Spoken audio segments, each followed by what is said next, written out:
자기는 밥하고 빨래하는 하찮은 일을 하는 가정주부라는 자아의식으로 자존감이 떨어져 있는 여성 세교를 찾아서 하찮은 일에 충성하는 것이 왜 중요한지를 강조한 100주년 기념교회 전담임 이재철 목사의 과거 메시지가 다시금 회자되고 있습니다.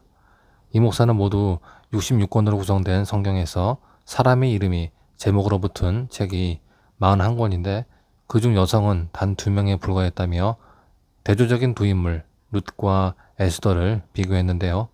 페르시아 제국의 왕후였던 에스더는 그 자리를 자기 일심만의 부귀 영화를 누리는 수단으로 삼지 않았다며 전 유태민족을 학살하여 말살하려는 하만의 흉계를 알고 죽으면 죽으리라는 결심을 하고 왕에게 직접 청원해 유태민족을 살리는 모습을 보여준 바 있습니다.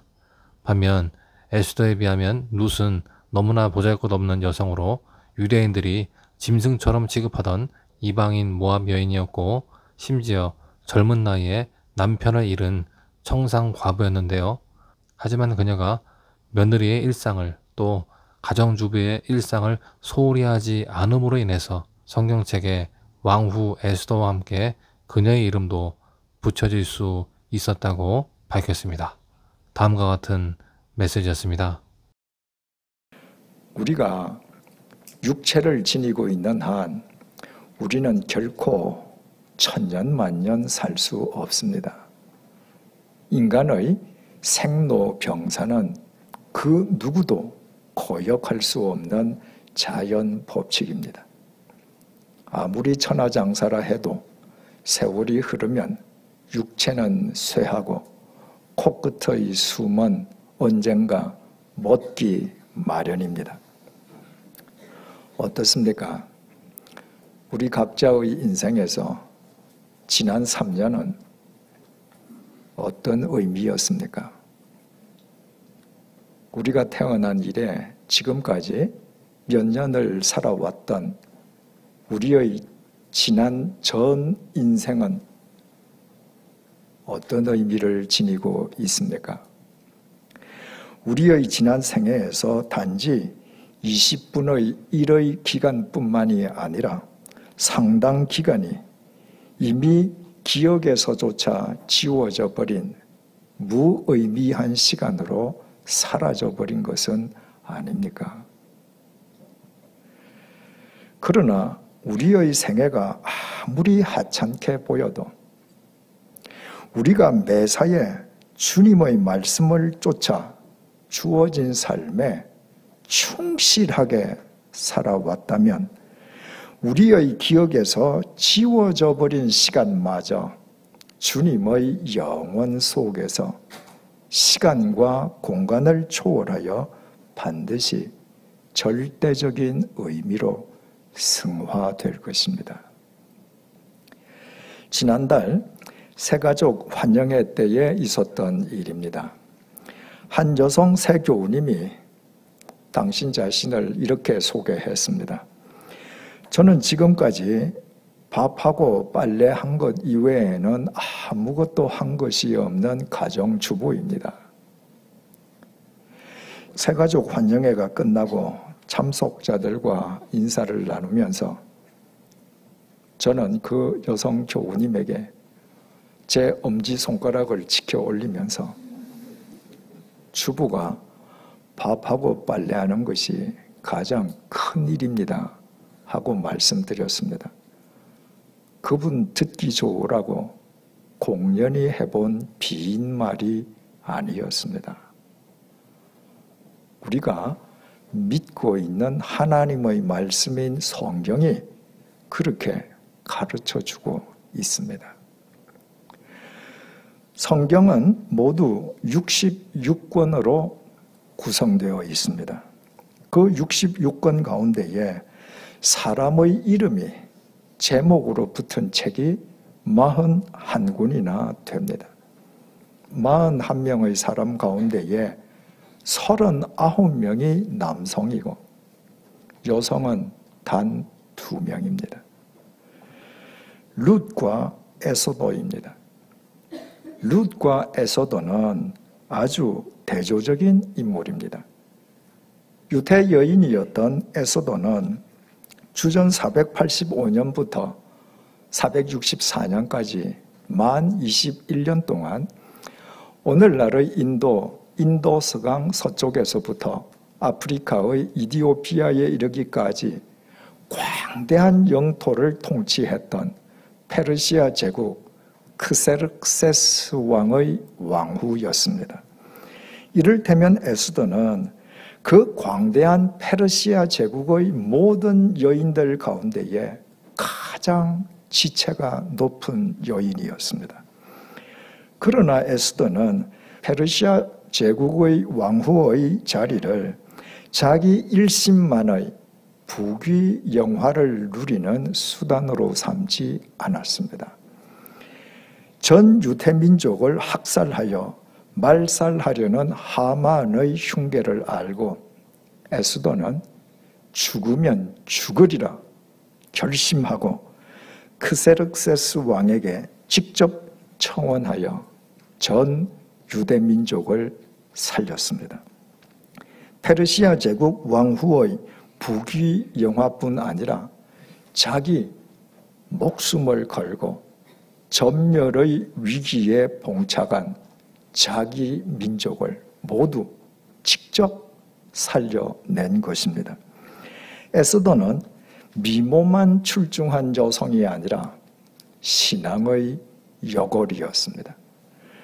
그녀의 모든 행적이 하나님의 말씀인 성경에 기록되고 그 책에 그녀의 이름이 제목으로 붙은 것은 조금도 이상한 일이 아닙니다. 하지만 에스더에 비한다면 룻은 너무나도 보잘것없는 여성이었습니다. 에스더보다 500년 앞서 살았던 룻은 유대인들이 짐승처럼 취급하던 이방인 모압 여인이었습니다. 설상가상으로 룻은 젊은 나이에 남편을 잃은 정상 과부였습니다. 유대인들에게 과부는 가장 연약한 인간의 상징이었습니다. 페르시아 제국의 왕후 에스더가 이 세상 모든 여인 가운데 가장 신분이 높은 여인이었다면 가난한 이방 여인의 청상 과부였던 룻은 이 세상에서 가장 하찮은 여인인 셈이었습니다. 그렇다고 룻이 에스더처럼 자기 민족을 위기에서 구해낸 민족의 영웅이었던 것도 아니었습니다. 룻의 일평생을 통해 룻이 행한 두드러진 일이라고는 아무것도 없었습니다. 룻이 한 일이라고는 하나님을 경외하는 믿음으로 역시 과부였던 시어머니 나오미를 지성으로 모신 것과 그 며느리의 효심에 감복한 시어머니 나오미의 중재로 보아스라는 유대인에게 계가하여 아들을 낳아서 키운 것밖에 없습니다. 룻은 그야말로 밥하고 빨래한 것 이외에는 아무것도 한 것이 없는 가정주부였을 뿐입니다.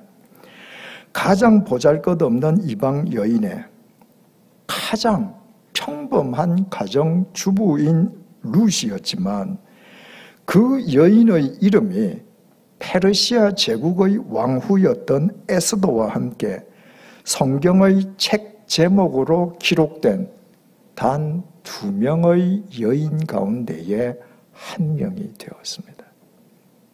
어떻게 이런 일이 가능할 수 있었겠습니까? 일부 예배가 끝난 뒤에 한 여성 성도님이 제게 가까이 다가와서 나지막한 목소리로 말을 했습니다. 목사님, 룻은 사실은 능력 있는 여자입니다. 룻은 결혼을 2번이나 했잖아요. 제게 그렇게 말한 그분은 결혼하지 않은 분이었습니다. 룻이 결혼을 2번 해서 그 이름이 성경책 제목이 되었겠습니까? 우리는 구약 성경 룻기의 마지막 장에서 그 해답을 찾아볼 수 있습니다. 룻기 4장 16절에서 17절입니다. 나오미가 아기를 받아 품에 품고 그의 양육자가 되니 그의 이웃 여인들이 그에게 이름을 지어주며 나오미에게 아들이 태어났다 하여 그의 이름을 오벳이라 하였는데 그는 다윗의 아버지인 이새의 아버지였더라. 우리는 오래전에 이 말씀을 묵상한 적이 있었습니다. 개가한 룻은 남편 보아스와의 사이에서 태어난 아들을 시어머니인 나오미의 품에 안겨 주었습니다. 이웃 여인들이 나오미에게 축하하며 룻이 낳은 아들에게 오벳이란 이름을 지어 주었습니다. 지금 보아스와 룻 사이에 태어난 것은 핏덩이 오벳뿐입니다. 그런데도 성경은 그 핏덩이가 다윗의 아비인 이새의 아버지라고 소개하고 있습니다. 지금 막 태어난 핏덩이 오벳이 미래에 태어날 다윗의 할아버지라는 것입니다. 대체 이것이 무슨 의미이겠습니까? 룻에게서 겨우 핏덩이 오벳이 태어났을 뿐인데 그 핏덩이가 다윗의 할아버지가 될 것을, 다시 말해 그 핏덩이를 낳은 룻이 다윗의 증조 할머니가 될 것을 우리에게 동시에 보여주고 있는 이유가 무엇이겠습니까? 룻의 증손자였던 다윗은 사울 왕의 탐욕으로 온 이스라엘이 절망의 나락으로 떨어진 암울한 시기에 이스라엘을 새 역사의 반석 위에 새롭게 올려놓았던 믿음의 위인이었습니다. 그러므로 성경이 핏덩이 오벳을 낳은 룻과 그 핏덩이를 통해 이스라엘을 새롭게 할 다윗이 태어날 것을 동시에 보여주는 것은 보잘것없는 이방 여인 룻은 밥하고 빨래하는 그 이외에 아무것도 한 것이 없는 평범한 가정주부에 지나지 않았지만 바로 그 룻에 의해 지금 이스라엘의 미래가 새로워지고 있음을 우리에게 일깨워 주기 위함입니다. 그 사실이 얼마나 중요한지 룻기는 마지막 장, 마지막 단락에서 이렇게 끝을 맺고 있습니다. 룻기 4장 18절에서 22절입니다. 베레스의 계보는 이러하니라. 베레스는 헤스론을 낳고 헤스론은 라암을 낳았고 라암은 암미나답을 낳았고 암미나답은 나손을 낳았고 나손은 살몬을 낳았고 살몬은 보아스를 낳았고 보아스는 오벳을 낳았고 오벳은 이새를 낳고 이새는 다윗을 낳았더라. 룻의 남편 보아스, 아들 오벳, 그리고 증손자 다윗의 족보입니다. 중요한 것은 이 족보가 마태복음 1장에서 예수님의 족보로 이어지고 있다는 사실입니다. 바로 이 족보를 통해 이 땅에 오신 예수님에 의해 인류의 역사가 새로워졌습니다. 이것이 룻기의 결론입니다. 3000년 전 베들레헴의 여인들은 두 눈들을 지니고서도 룻이 낳은 핏덩이 오벳밖에 보지 못한 외눈 바기들이었습니다. 그러나 하나님께서는 룻기를 통해 우리에게 당신께서 주신 두 눈들로 한 눈으로는 룻이 낳은 핏덩이 오벳을 보면서 또 한 눈으로는 지극히 평범했던 룻에 의해 이스라엘뿐 아니라 온 인류의 역사가 새로워지게 되었음을 볼 것을 요구하고 계시는 것입니다. 우리가 하나님께서 우리에게 주신 두 눈들로 성경을 보면 세상에서 가장 존귀한 여인으로 목숨을 걸고 자기 민족을 구했던 페르시아 제국 왕후 에스더나 보잘것없는 이방 여인으로 그저 밥하고 빨래하는 것 이외에 아무것도 한 것이 없는 지극히 평범한 가정주부였던 룻이나 하나님을 중심으로 모시고 살아가는 한 하나님께서는 그들을 똑같이 평가하신다는 사실을 알게 됩니다.